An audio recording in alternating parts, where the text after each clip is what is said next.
राधा स्वामी। राधा स्वामी दयाल की दया, राधा स्वामी सहाय, राधा स्वामी।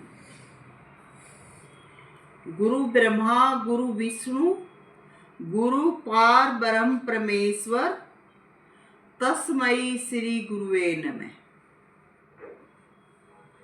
तो ये हमारे शिक्षाविद, ब्रह्मज्ञानी पंडित और जितने भी संत महात्मा हैं बताते हैं और बताकर गए हैं। हमें समझाते हैं और हम उनके बताए अनुसार उन्हीं की बातों पर अंधाधुंध विश्वास करने लगते हैं। थोड़ी बहुत हमें उनसे आध्यात्मिक मार्ग की झलक व शिक्षा मिलने पर हम उनको वैसा ही मानते हैं। तो मैं सविता राधा स्वामी कहती हूँ कि हमें ऐसा मानना भी चाहिए। मैं भी आप सब से सहमत हूँ, मगर जैसा गुरु कहा गया है वैसे गुण अगर गुरु में हो तो उस गुरु को पार ब्रह्म परमेश्वर हमें मानना भी चाहिए।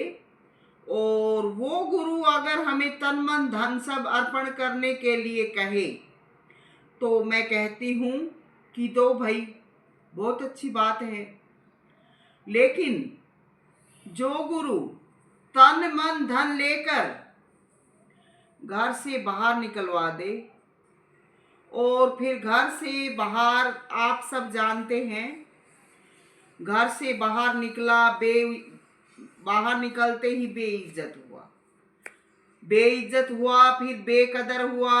और जब दुनिया में इस कदर बेकदर हो जाते हैं तो फिर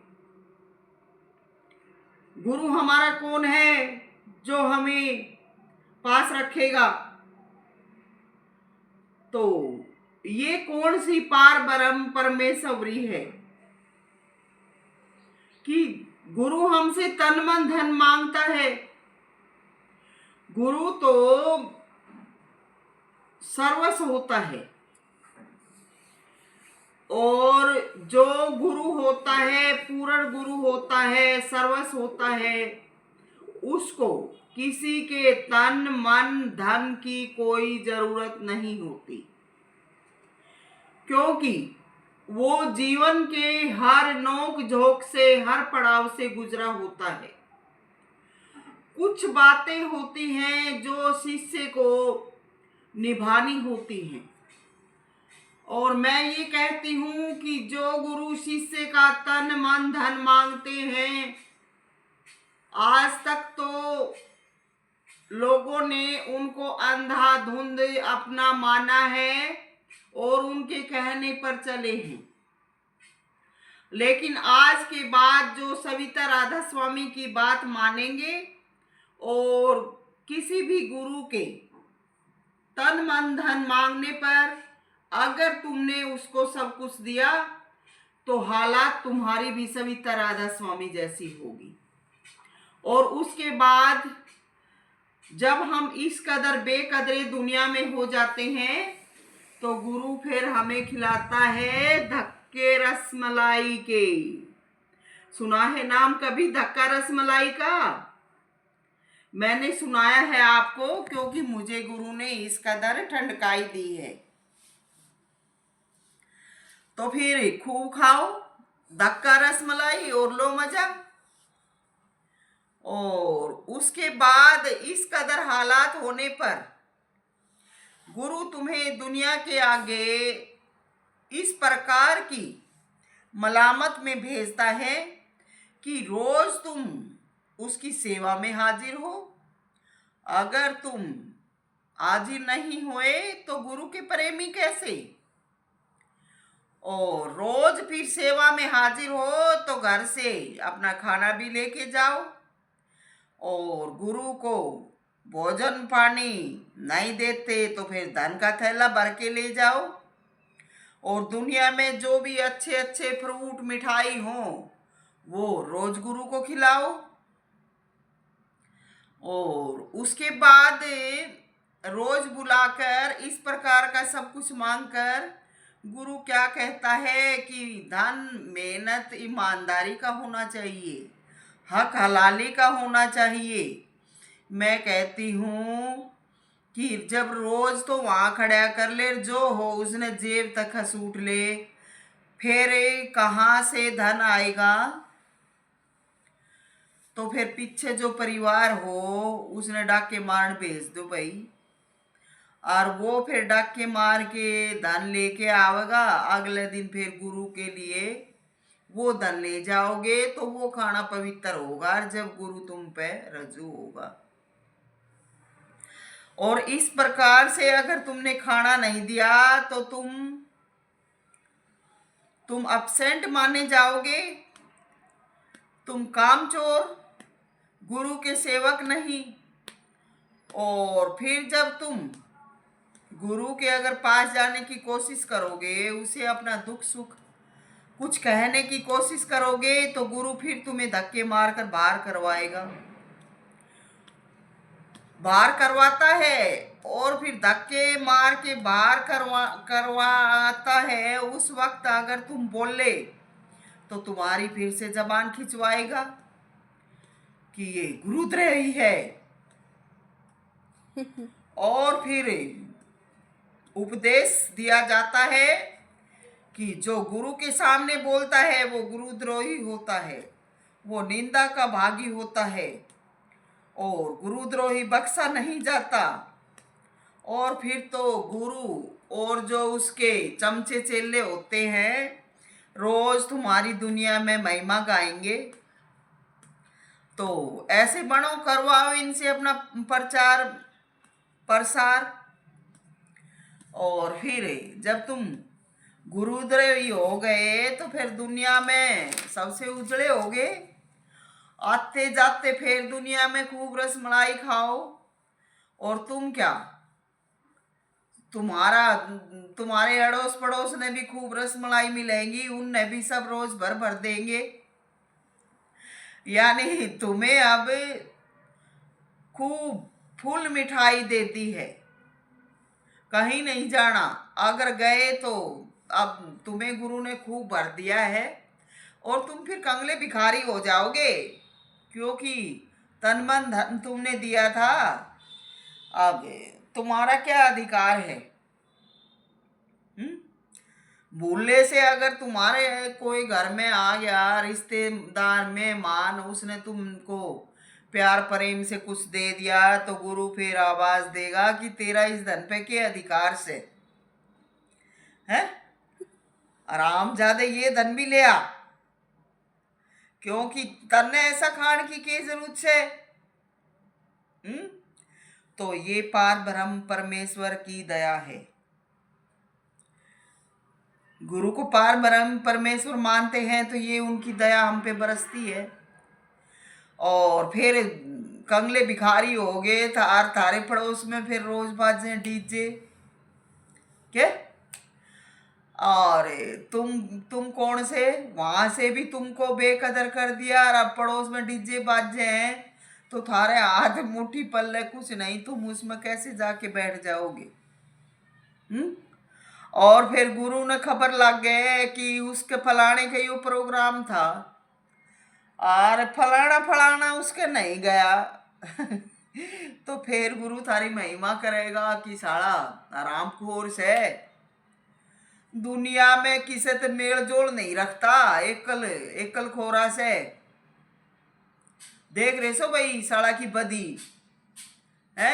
लोग बाग खुशी में मनाओ सर यो हाजिर नहीं हो गए। तो ये देखो परम परमेश्वर किस प्रकार से हमारी स्तुति करवाता है। और फिर कुछ दिन के बाद तुम्हारे पड़ोस में बधाई बजती है, क्योंकि वो पड़ोसी तो बंधन रहित है, वो गुरु की तन मन धनाई में नहीं गए, वह जाते तो वह भी अपनी जेब खूब बजा लेते। तो उनकी तो जेब बजती है, और फिर उनके जब बधाई बाजे तो देखो तुम बैठ के उनका मुंह। हम्म। और फिर दोबारा तो फिर गुरु ने खबर मिले कि फलाने पड़ोसी का तो न्यू था। फिर गुरु फिर तुम्हारा संदेश भेजेगा कि आराम खोर, तेरे पड़ोस में इतना सब कुछ हो रहा है, तू कहां सो रहा है। फिर गुरु किसी करीबी के आवेगा पड़ोस में, और पड़ोसी देगा लाख 51,000, कोई घड़ा नीचे हो 21,000, कोई 11,000, यानी इतना तो देंगे, मरे पड़े से वे भी देंगे। और तुमसे रोज नीचे नीचे जो वो बुला के ले ले आश्रम में, और फिर वहां तुम जब उस पड़ोसी का हाजिर ना हो तो थारी देख कितनी की हवा आई। उस दिन तो थारे कति प्रशंसा के झंडे लाग जाएंगे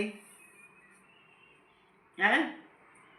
और फिर आगे जब गुरु जाता है तो फिर वह गुरु के चमचे पमचे आगे हो के नहीं आवेंगे आगे। यो तो साड़ा की साय कोनी कहानी कोटी का से आज गुरु वहां गया था और गुरु का ज्ञान जोगा नहीं होया है। और गुरु भी फिर मुंह फुला फुला के खूब उपदेश करेगा कि भाई ऐसे का मुंह ही नहीं देखना चाहिए। क्योंकि गुरु ने जो तन मन धन दिया था उसके बदले में तुम पे ये अपार दया कर दी कि अब अपने घर में पड़े गाड़ा में पड़े खूब चिल्लाओ है। और जब थारे पड़ोसा में झांझर मंजीरे बाजे तो उनमें गुरु आवे और खूब रसगुल्ले रसमलाई काजू बादाम बादाम का दूध पीवे हैं।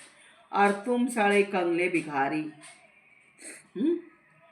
तो ये सब बातें अगर तुम नहीं करते तो तुम कहानी कोडी के नहीं, तुम करते हो तो तुम कहानी कोडी के नहीं। तो उसके बाद में फिर गुरु और जो चमचे चेले से उनकी मीटिंग होती है, कहीं आस पड़ोस में जावे, कोई सत्संग चर्चा हो, कहीं कोई बात हो। अब वो बेचारा जिसने कंगला मना छोड़े वो कैसे पहुंचेगा। और फिर वो जब नहीं पहुंचे तो सारे सारे नु कहेंगे आखिर अरे महाराज जी राम गए थे यार, आगे आन जोगा नहीं हुआ।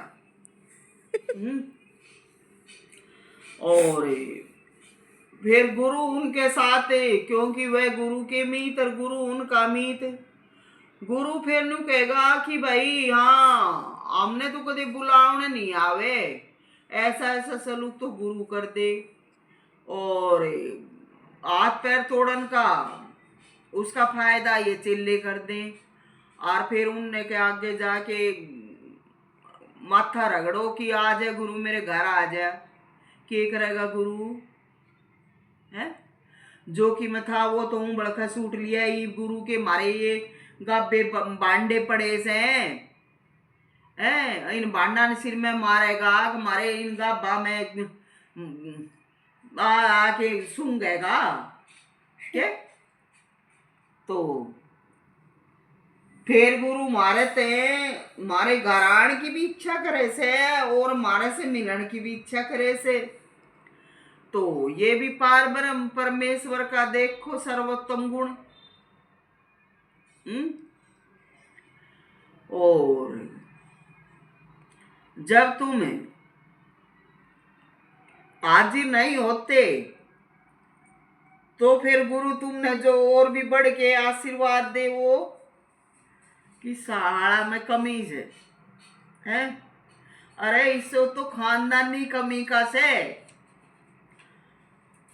इसका क्या जिक्र से भाई है। चलो फिर कुछ समय बीत गया, कुछ पल बीते। गुरु ने कि मैं कट्ठा पट्टा करया था वो खा लिया, बैठ के इनने खा लिया। और जब इनके कर्मा की जब शॉर्टेज आने लग गए, जब गुरु फिर दुनिया आगे रोवे कि भाई साला गुरुद्रोही से और उसका मुंह मत देखो। तो भाई ये दात दया इस पार ब्रह्म परमेश्वर की खूब ले।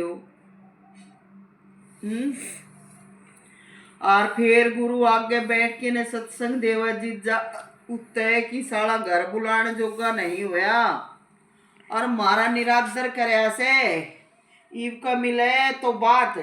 तो मैं सविता कहती हूँ कि भाई ईव आगे और की बात करा, हमारा तन मन धन लिया से वो वापिस कर दे हैं।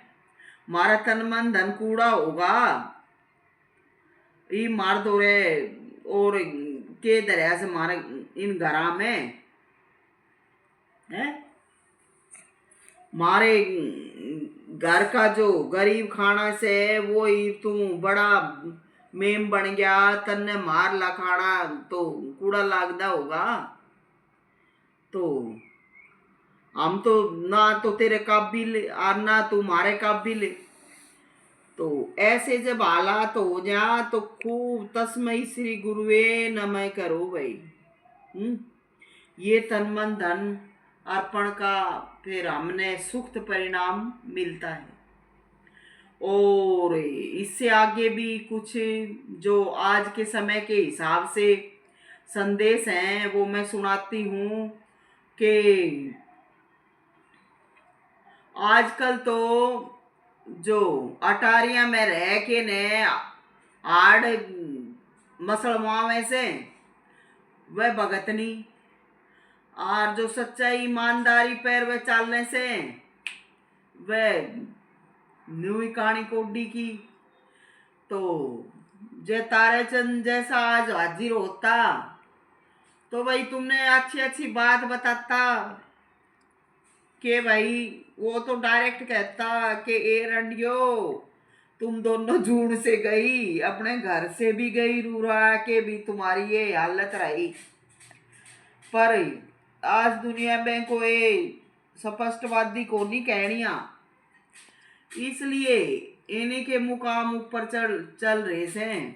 और मारे जैसे बेचारे संत हैं वो बस मालिक की उसमें बैठे से, पर भाग मारा भी कम ऊंचा नहीं है।